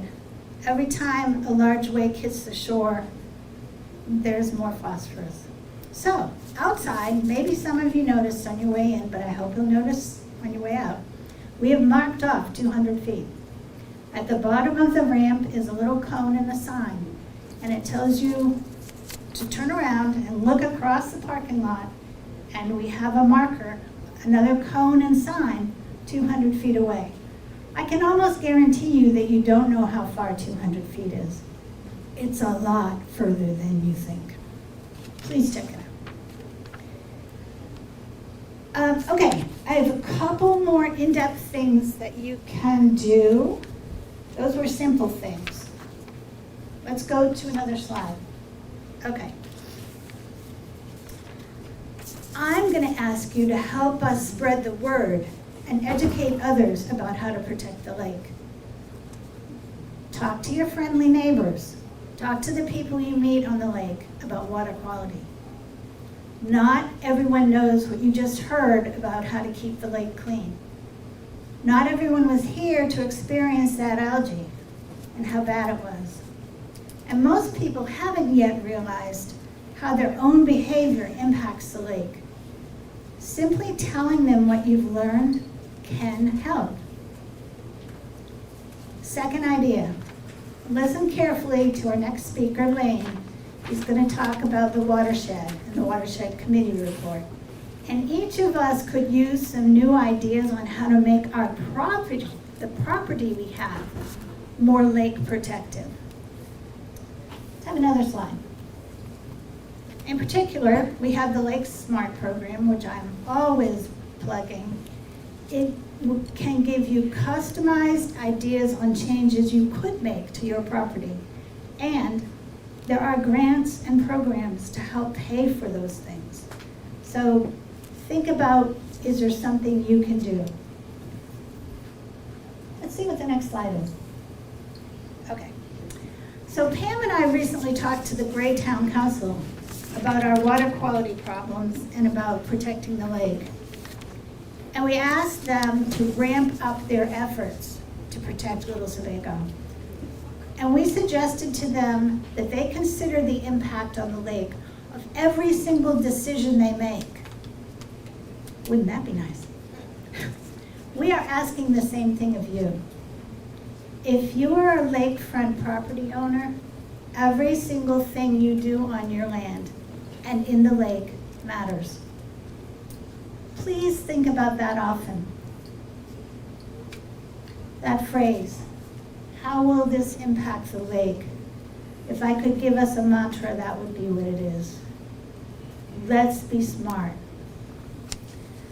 In the 1940s, my parents bought our property on the lake. In the 1950s, my grandfather bought the boats and the motors that got us out on the water. I'm extremely grateful to all three of them. So on this day that we're celebrating the centennial of the association, my dream is that my grandchildren's grandchildren, 100 years from now, will experience the same beautiful, clear water that my grandfather did. I believe that can happen if each of you will join us and help us. It's only when we are all working together that we'll really protect Little Sebago. Thank you.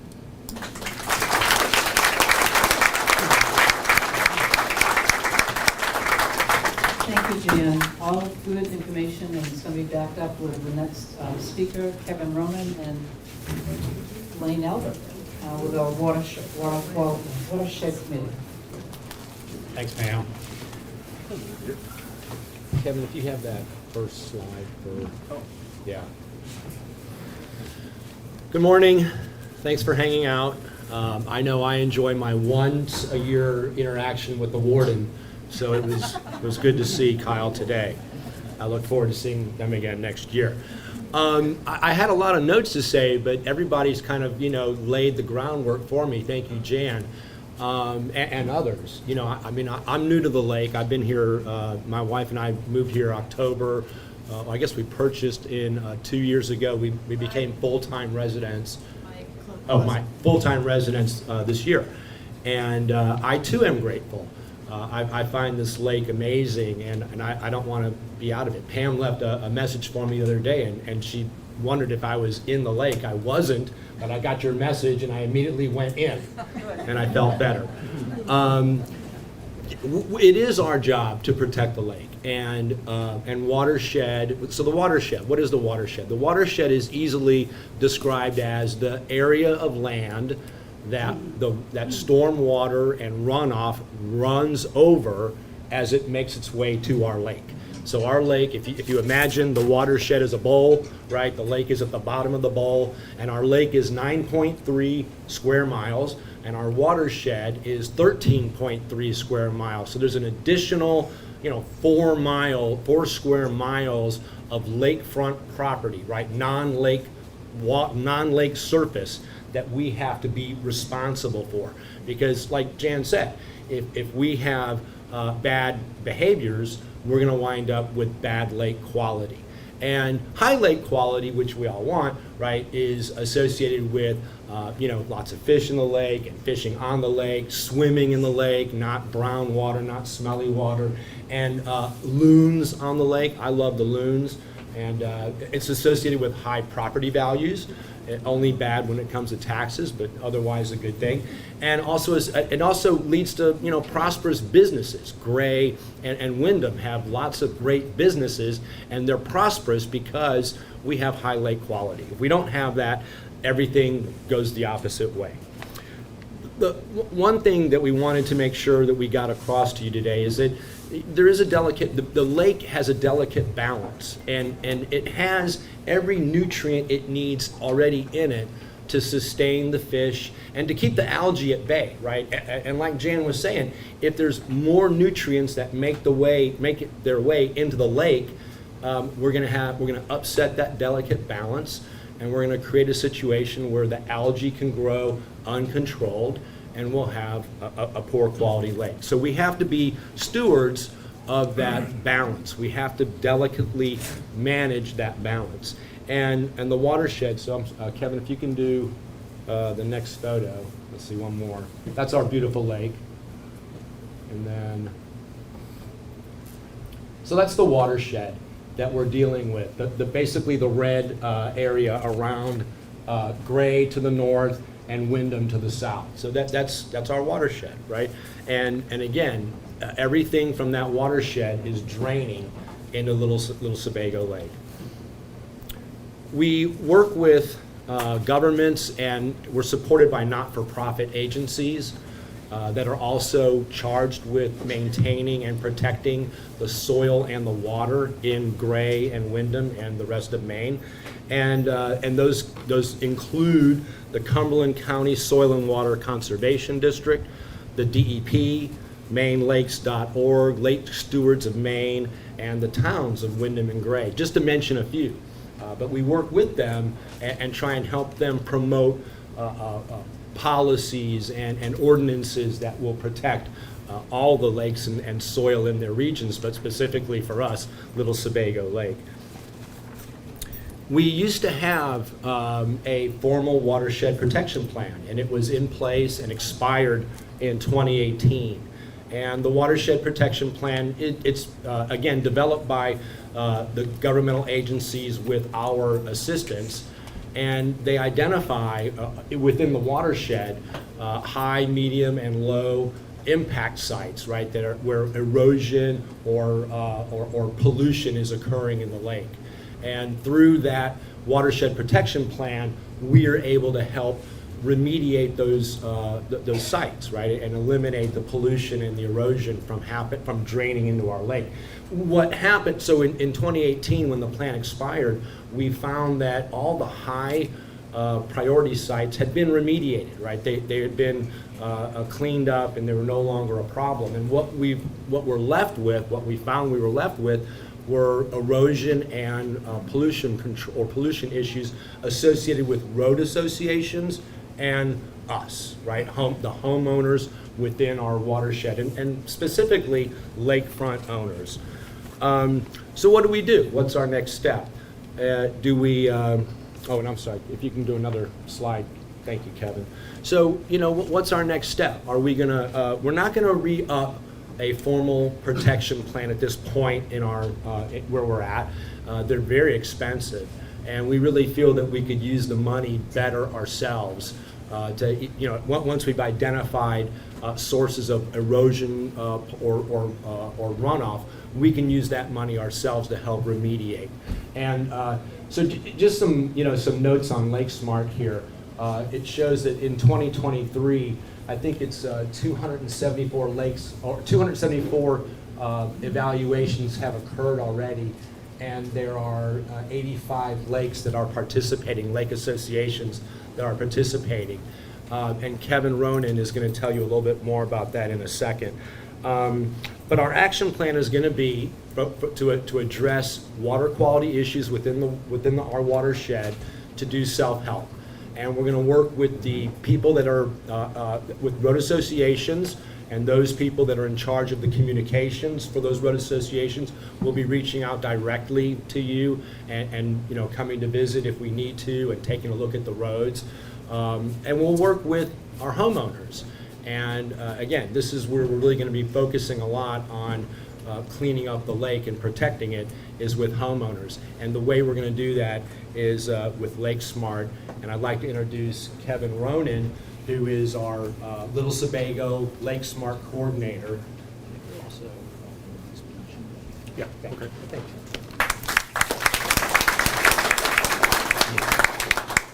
Good morning, everyone.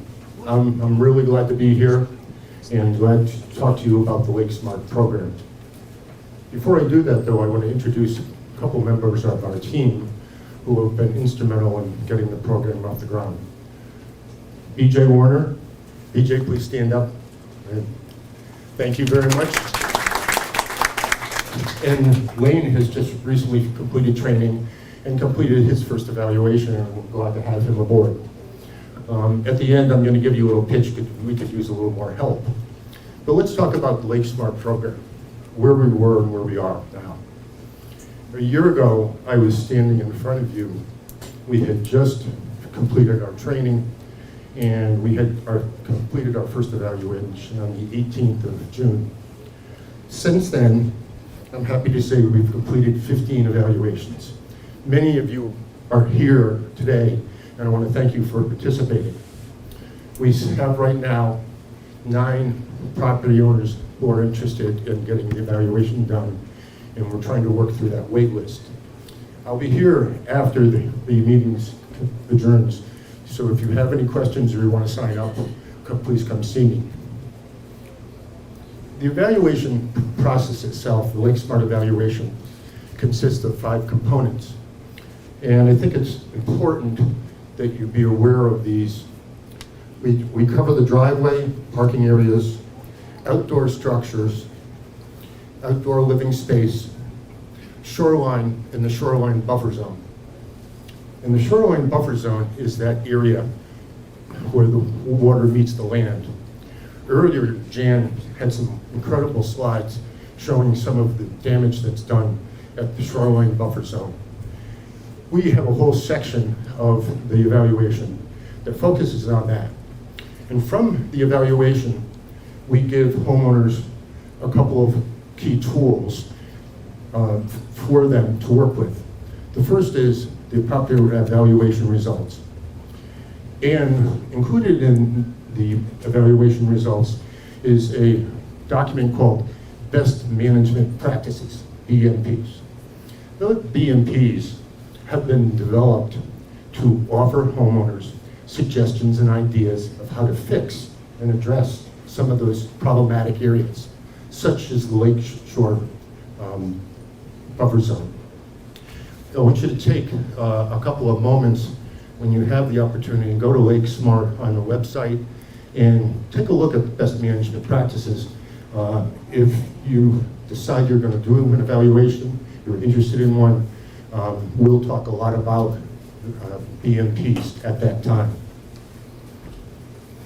I want to thank everybody for the encouragement, and I want to really thank Pam for giving me the opportunity to participate in working with others on the lake in a program that I've become very passionate about.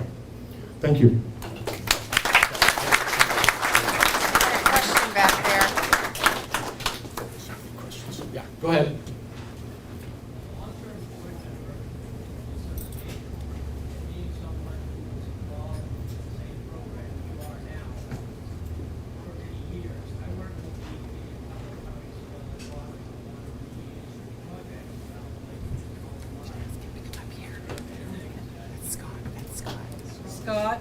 Scott, can you come forward? Maybe 'cause take we the can't hear you. microphone, yeah.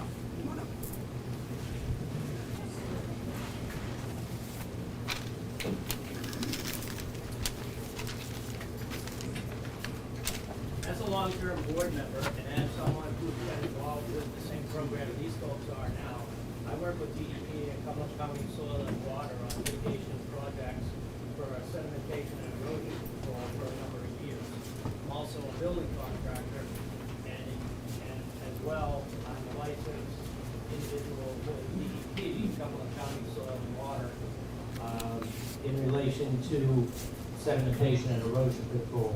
There are some things that I see as a building contractor that really drive me nuts, and that is contractors that are working around the lake that don't do what the law requires, and that is put in silt fence, put down erosion control mix, or whatever it is that they're supposed to be doing to help protect the lake. I see tons of soil being washed into the lake by unmitigated construction sites. So if you have a project going on at your property, don't hesitate to get after the contractor to do what they're supposed to do. If you see soil being dug up, foundations being put in, driveways being done, and it's on your property, and they don't already have silt fence or erosion control mix set up, they're supposed to, by law, get after your contractor and make them do what they're supposed to do to protect the lake. The other thing you can do is just stop raking. If you go out, so if you rake an area in your property, you go out and watch it when it's pouring rain, you'll find that the raindrops hitting that soil blow soil up into the air. That soil then comes back down in little teeny particles and it washes into the lake. So rake less. There isn't any reason that you have to completely remove all the dust that's already there on your property that causes erosion and allows material to end up in the lake. So that's just a couple simple things that we all can do to help the situation. And they're right. What we saw this spring, I've been on the lake now for, my parents bought property here in '76, and the algae bloom that I saw this spring scared me. I had never seen that before. So we need to do whatever we can. Thank you.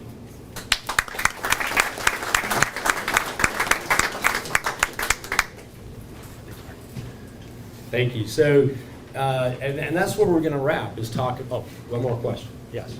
I was just curious, like, can you whoever has the knowledge here, could you tell us, like, maybe in descending order, what's the most offensive? Like, I was wondering, are people using fertilizers for their green lawns? Kevin, next slide, please.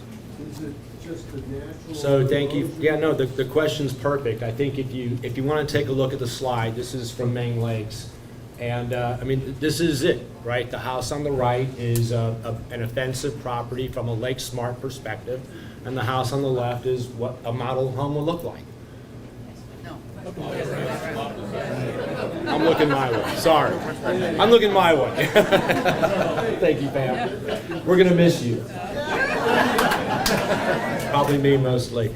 So, I mean, this is the last line of defense to protect the lake. You want to stop algae blooms, You've got to have a home that looks more like your Lake Smart property. And we put on your tables the Lake Smart brochures, and Kevin, if you'll advance one more slide. This picture is included. It's on the website for mainlakes.org. This is in your pamphlet, and this is what we're going to talk about for the next 3 minutes, which is increasing your buffer zone. This is the area that ends at the lakefront and comes back toward your property. That's your buffer zone. And the weaker, the less buffer zone you have, the more pollutants you are allowing to flow into the lake. Each one of us, right? A homeowner, we're responsible. And you can have a beach, right? You can have a beach. It just probably shouldn't be the whole 50, 80, 100 feet of your property. A Lake Smart home has no more than 1 or 2 6-foot breaks in their buffer zone. And you can see the break here. The break here is only for the dock.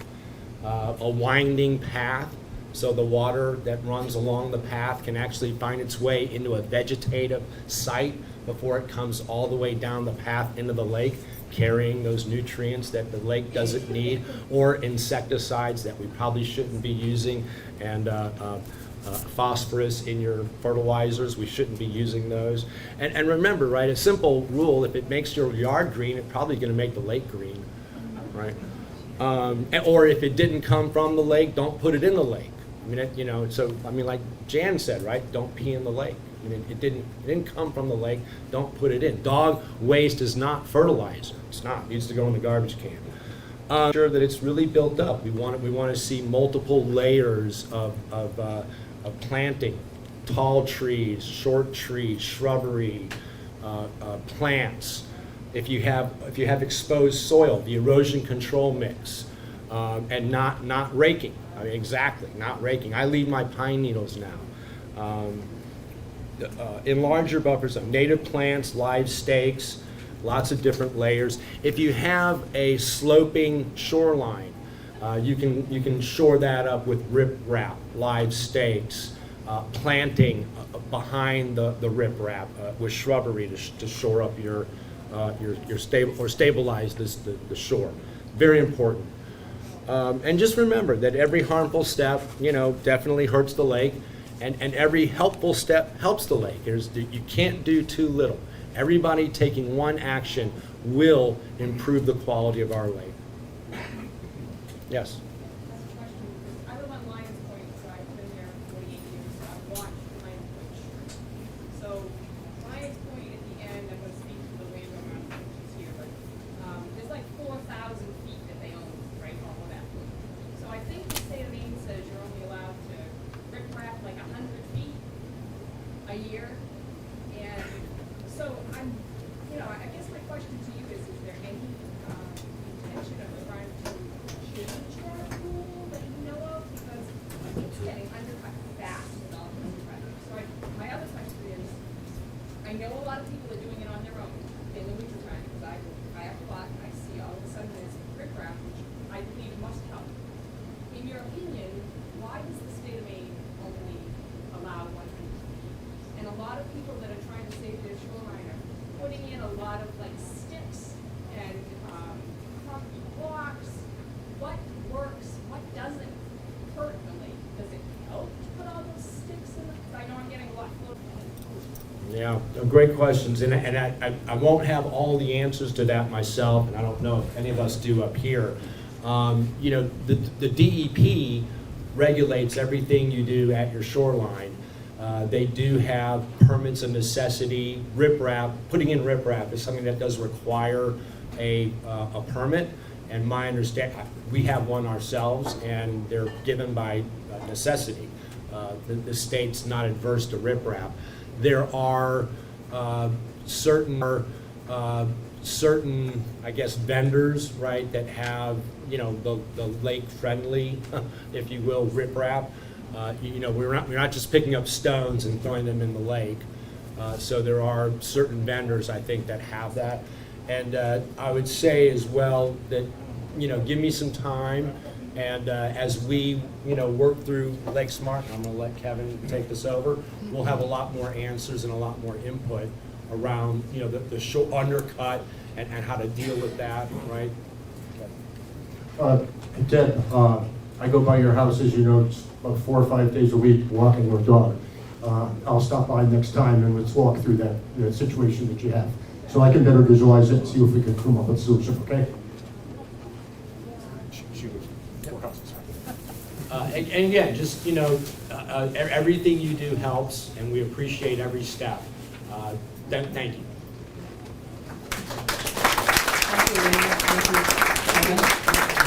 I also will mention that we have a program too with rubber razors. If you have a hill and you want to divert some of that rainwater going to the left or right, we have a program with rubber razors that will divert that.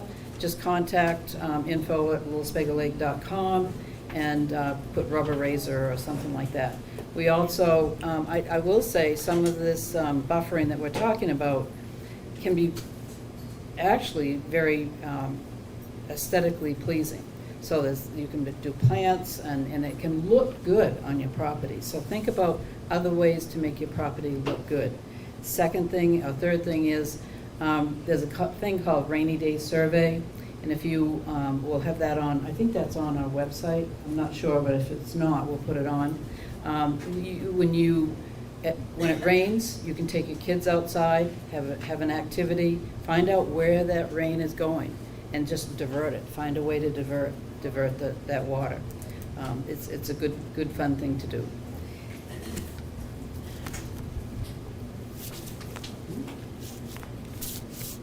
One more thing, we're going to have Cheryl talk about our celebration, centennial celebration, and then we'll move on to a few other things after that. Thank you, Pam. Yes, it is our centennial year. It is here, and we've got some fun events planned between now and the rest of the summer. Deborah Lavoie and her committee kicked off things spectacularly with the golf outing that was on June 24th. It was fantastic.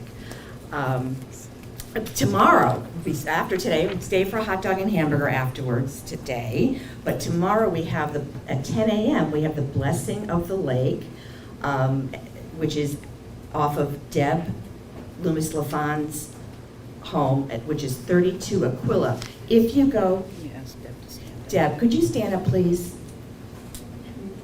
This.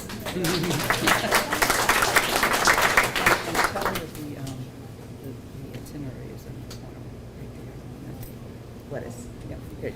And the itinerary for the Blessing of the Lake, if you're able to attend, is right at the corner of that table as you're going out, or right where Deb is. And so if you plan on attending, please grab one of those. Thank you. It is such a treat to hear Deborah speak, and she is inspirational, and it's just wonderful. And there will be bagpipes. If you need the locations on our website under the events section, Kevin Murphy has there's a pinpoint of the exact location on the lake where these types of events are going to take place. So that's tomorrow at 10 a.m. We have people dressing the scarecrow. Do we need somebody for August 15th? Or we're all set? August, no, we need something. Okay, so someone has done it for June, July. We need someone to dress the scarecrow. That's going to begin around August 15th. July 17th, we have a Lake Learn Kiddos Day. Again, it's all on our website and in the summer newsletter. July 20th, our Lake resident Wayne Brzezinnis has invited us all down off his beach to listen to some great music from 5 to 8 p.m. Of course, every year we have the Pirate Parade, but this year's going to be extra special. Deb Jellerson has put together something, it's a secret, but something that I'm sure all the participants will enjoy. Let's see. Oh, on August 3rd, we've got a scavenger hunt this year. Please contact me with any questions.